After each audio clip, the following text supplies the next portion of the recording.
Gente, o presidente da República sancionou ontem com um veto o projeto de lei que acaba com as saídas temporárias de presos em feriados e datas comemorativas. O presidente seguiu a recomendação que foi dada pelo ministro da Justiça, Ricardo Lewandowski, e vetou o trecho que impedia a saída de presos que queiram visitar as suas famílias. Essa saidinha vale para detentos que já estão em um regime semiaberto e o presidente manteve aquela parte do texto que proíbe a saída para condenados por crimes hediondos e violentos, como estupro, homicídio, tráfico de drogas. A parte da lei que foi vetada será reavaliada pelo Congresso. Eu quero entender de vocês se ela deve, ou o veto, deve ser derrubado pelo Congresso numa sinalização de que o projeto deve passar da maneira como foi votado nas casas. Fala, seu Segré, aproveitando que você chegou. Muito obrigado, Evandro. Eu acho que é um alto risco para o presidente fazer esse veto, porque pode concluir numa derrubada do veto por parte do Congresso e aí como vai ficar? Hoje a sociedade está pedindo maior segurança e não está aparecendo aquela solicitude tão concreta e efusiva do Luiz Felipe Dávila de termos um programa de segurança como política de Estado. Até agora não veio.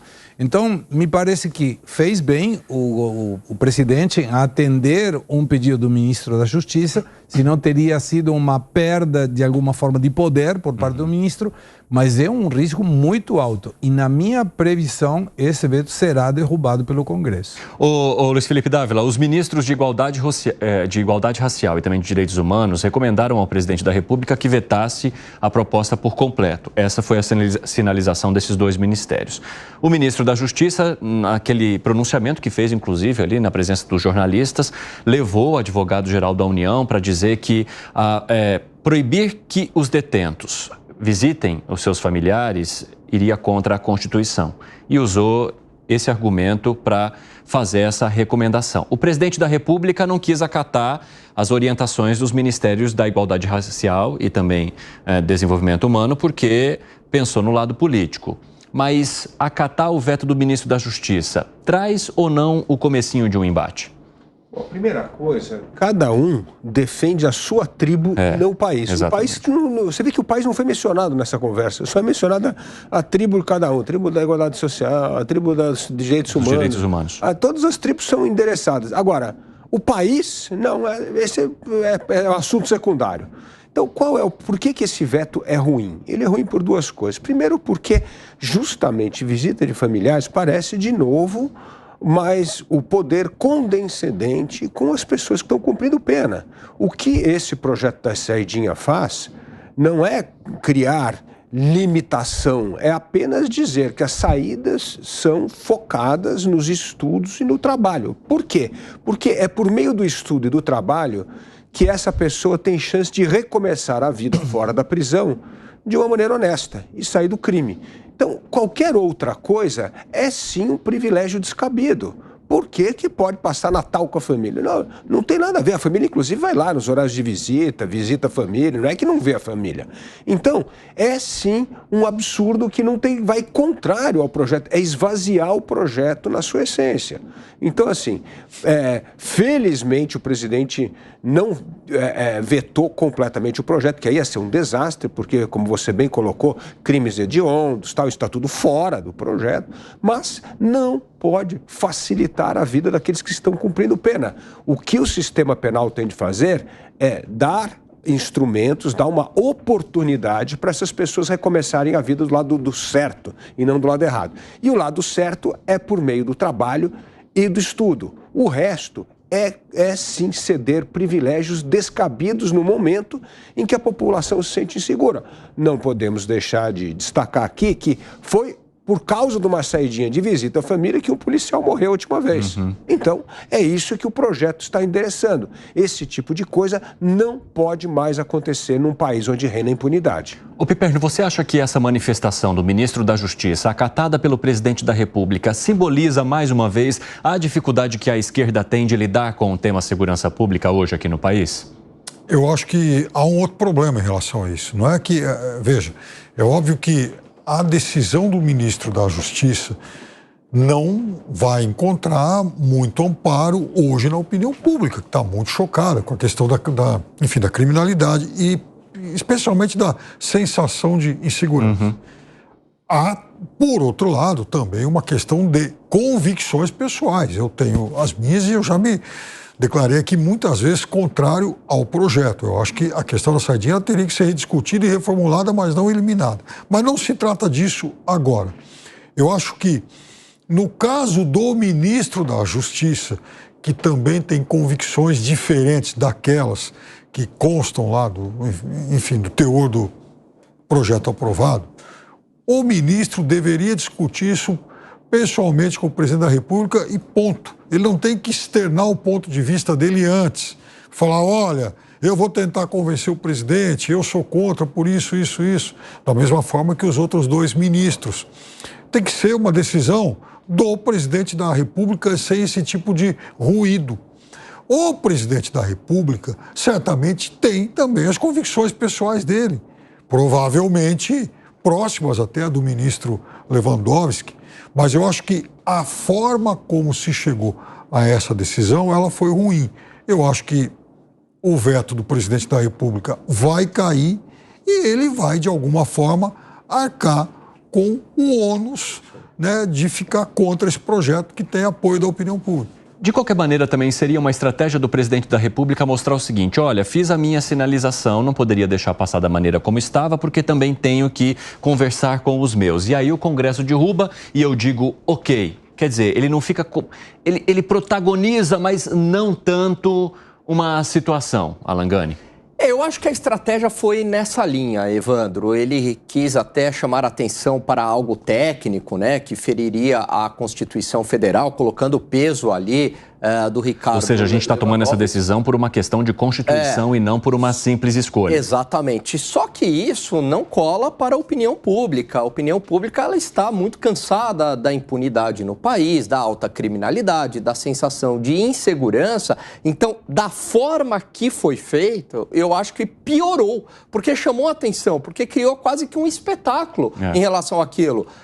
Não é que simplesmente vetaram o que já sairia na imprensa, que já pesaria para a opinião pública, mas ao dar uma entrevista coletiva, fazer um anúncio, piorou, né? Porque agora você tem as imagens daquilo que, evidentemente, isso vai ser explorado ainda mais na eleição municipal, alto risco para o governo. Dá um ar maior de politização, Dávila, você entende? Com certeza, e dá 2 coisas. Vai mostrar que o presidente, de novo, é muito soft com o crime, e isso é péssimo, porque mostra que, mais uma vez, reforça a ideia de que o governo, a esquerda, protege bandido e não protege a população. E eu acho que tem coisas que são exageradas, mas, enfim, nesse caso é isso que passa, tá certo?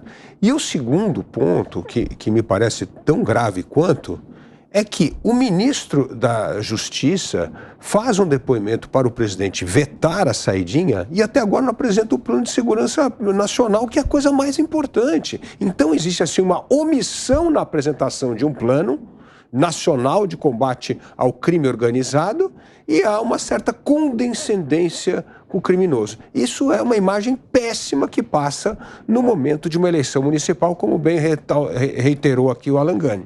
Vocês entendem também que o governo federal vai ter de começar a sinalizar uma articulação com os estados para colocar em prática essa proposta da saidinha? Porque, assim, a gente está falando de presídios federais, mas a gente está falando também de uma atuação que demanda muito dos governos locais, né? Porque existem presídios em estados diferentes, com situações diferentes e que essa medida pode impactar também de maneiras desiguais esses presídios, porque alguns são mais bem estruturados, outros não. Então, a saidinha para um presídio melhor estruturado bate de uma maneira diferente daquele que tem já uma estrutura muito mais decadente e precária. De alguma forma, agora, em vez de se concentrar na questão política que essa medida gera para o governo federal, está na hora de já começar a encaminhar os esforços para negociações de como essas medidas serão implantadas em cada estado, hein, Gustavo Segré? Me parece que sim. Os estados terão que fazer adaptações, certamente. Cada um deles já tem um plano estadual de segurança, mas precisa esse plano que tanto menciona o Felipe Dávila, de um plano de segurança nacional. Lembrando que o novo ministro Lewandowski já está no cargo há 60 dias. Não é que entrou ontem, não é que faz uma semana. Então já deveria ter alguma questão, porque isso é prioridade. E aí, voltando... Tá com o pé na porta, né? Eu sou o novo ministro, há uma demanda... Estou aqui. Tá aqui o plano. Então, estou aqui, eu vim para isso. Eu sou ministro por causa disso aqui.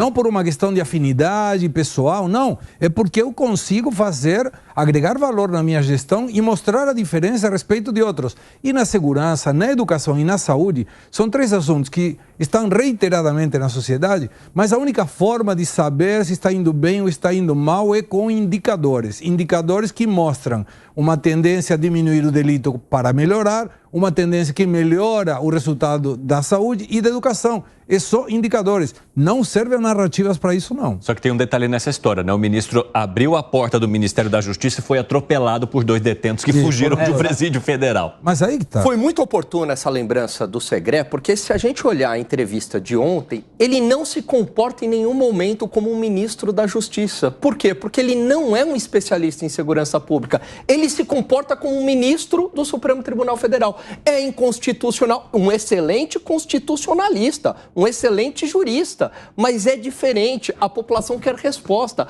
a população quer ação, função executiva no combate ao crime organizado. A população não quer ouvir do Ministério da Justiça se é inconstitucional ou não. A população quer um plano. E o que está faltando é exatamente isso. Um ministro com uma postura mais enérgica. Mas aí tem um problema de essência, não é o DNA dele. O que foi, Piperno? Eu até, claro, a gente só ficou sabendo do teor, né, do veto ontem, né, o que seria exatamente vetado.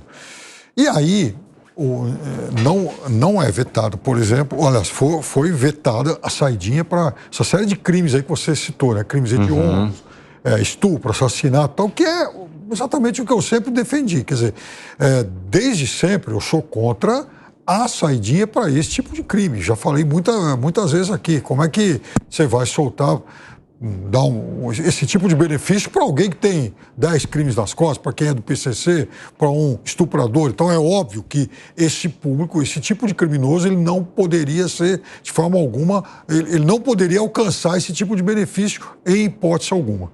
Acho que nem precisava de novo aparecer num texto assinado pelo presidente da República. Agora, eu acho que, de fato, acima de tudo, a manifestação do ministro foi inoportuna, porque só o fato do presidente já vetar uma parte do que foi decidido pelo Congresso já geraria uma série de ruídos.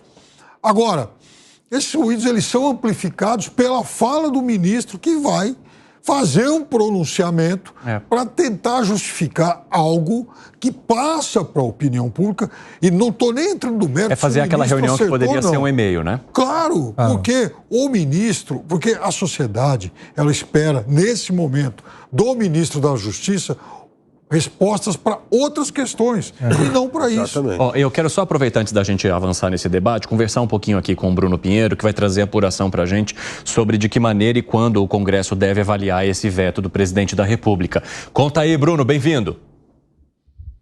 Oi, Evandro, ótima tarde a você aqui nos acompanha. É para uma alegria, uma honra e uma satisfação. Bom, só para a gente entender, ontem já antecipava a informação que Rodrigo Pacheco já articulou e está agendado que na semana que vem, na quinta-feira, vai acontecer a sessão do Congresso aqui, que é a junção tanto do Senado quanto da Câmara dos Deputados. 28 vetos serão analisados. O que são esses vetos? É o que está dificultando que a pauta seja avançada, a pauta do Congresso Nacional. Esse novo veto da saidinha não entra nesses 28 que estão impedindo esse avanço da agenda do Congresso Nacional. Mas a oposição já começa a articular, porque eles querem sim inserir já essa análise na quinta-feira da semana que vem. Aí eu fui conversar com nomes tanto aliados do governo, quanto também nomes da oposição. Aliados do governo acreditam que não tem sentido algum a derrubada deste veto, que esse olhar do governo Lula é um olhar de solidariedade, de humanização, quando se fala de reducanos visitarem a parte da família, de mãe, os filhos, irmãos, enfim, em épocas especiais, que esse veto não será derrubado. Nós chegamos a falar isso há muito tempo aqui, que aliados do governo tinham esse olhar, que se caso apresentasse um veto do presidente, a oposição não conseguiria uma derrubada, porque o cenário já seria outro. Quando falam o cenário seria outro, é justamente esse relacionamento do governo com o Congresso Nacional. Então, eles acreditam que ainda não será inserido já na semana que vem, e quando for colocado em votação para derrubada, a oposição não vai conseguir derrubar o veto. E aí, de um outro lado, fui conversar com auxiliares ali, nomes ligados ao secretário de Segurança do Estado de São Paulo, que é o deputado Guilherme Derrite, que foi o relator aqui na Câmara dos Deputados. Não existe expectativa do atual secretário, Guilherme Derrite, se ausentar novamente da secretaria, mas ele vai articular muito aqui dentro do Congresso Nacional e não vai vir sozinho, não. O Guilherme Derrite vai articular, vai fazer um convite para o governador de São Paulo. Ambos virem para dentro do Congresso Nacional, conversar com as lideranças das legendas para conseguir derrubar esse veto. Então vai ter essa dobradinha, uma união de forças do governador, refletindo o estado, o número de violência, o número de reeducandos que não retornam quando tem essa saidinha, e a experiência do relator, que é o secretário e deputado federal Guilherme Derrite. Então, resumindo essa ópera, a oposição insiste para tentar colocar isso já na quinta-feira. Aliados do governo acham que não. Randolfo Rodrigues, que é o líder do governo, ainda não sinalizou se isso entra ou não. Aqui, como sempre diz o nosso comentarista José Maria Trindade, nada acontece sem articulação e diálogo no Congresso Nacional. Evandro. Muito obrigado pelas informações, Bruno Pinheiro. E aí, na avaliação de vocês, o que vai ocorrer, hein, Luiz Felipe Dávila? Eu acho que o veto vai ser derrubado, sim, porque isto é um tema muito importante hoje. Mostra que o Congresso é um contraponto ao presidente da República que vetou. Vai mostrar se o Congresso é duro com o crime e o presidente é soft no combate ao crime. É isso que vai passar. Mas eu queria voltar aqui a um ponto que você tocou muito importante, que é o cumprimento da saidinha. Como fazer? Qual é o governador mais bem avaliado do Brasil hoje? O governador de Goiás, Ronaldo Caiado, justamente porque é o governador que trata a segurança de maneira mais contundente. Por isso que ele tem hoje 82% de popularidade. Então, o que faz a popularidade de um governo hoje é combater o crime, a impunidade, não tolerar, não passar pano para bandido. É isso que faz com que a popularidade de um governador, como é o caso de Ronaldo Caiado, ser a mais alta do Brasil. Então, eu entendo que fazer cumprir a saidinha é, sim, uma oportunidade para esses governadores mostrarem que eles estão dispostos a combater o crime de alguma forma, agora de acordo com a nova lei. Então, eu entendo que governos que forem relapsos no combate à criminalidade vão perder popularidade, vão perder apoio. E esse argumento serve também para o presidente da República. E a gente percebe também uma movimentação, né, do governador de São Paulo e do secretário de Segurança Pública, que foi quem carregou essa bandeira do começo ao fim, para trazer pelo menos uma pressão na opinião. Ele não vai se afastar do cargo novamente, mas ele vai até o Congresso para fazer articulação, Segré. Mas é lógico, é um dos defensores dessa tese, então tá certo. E não tem apenas isso. Tem a outra, o aproveitamento político. Está mostrando um de um lado, o outro lado. Governo federal mais relaxo com as questões da segurança pública, governo do Estado de São Paulo muito mais enérgico e muito mais ainda com o Derrite participando ativamente nessa situação. Aí, de novo, o que conta são os indicadores. De nada servem as narrativas e o discurso. Se o indicador mostra que essa postura mais enérgica contra a bandidagem dá resultados, diminui os homicídios, diminui os assaltos, a gente consegue voltar a andar com um celular na rua sem ter medo de ser furtado, então a coisa não é somente a discursiva, senão a prática mostra resultados. Se não, estamos num que fala uma coisa, outro que fala outra coisa, mas nós, sociedade, não vemos esse resultado na rua. Que foi, Piperno? O que está te intrigando aí, que você está fazendo essa cara de... Não, é só... Lobo intrigado. Veja, algumas reflexões que o governo federal tem que fazer. E eu não vou, de novo, entrar aqui na questão do juízo de valor, se está certo ou se está errado. Mas do ponto de vista político, como essa é uma questão que assombra a população desde sempre, e a cada ciclo eleitoral, a cada período vai se tornando mais sério, É óbvio que o governo tinha que ter um outro olhar para isso. O governo realmente ele tem que dar mais atenção a esse tema. E veja, o Dávila citou, por exemplo, o governador de Goiás. Aqui em São Paulo, desde a primeira eleição para governador na redemocratização, esse tema é cada vez mais importante.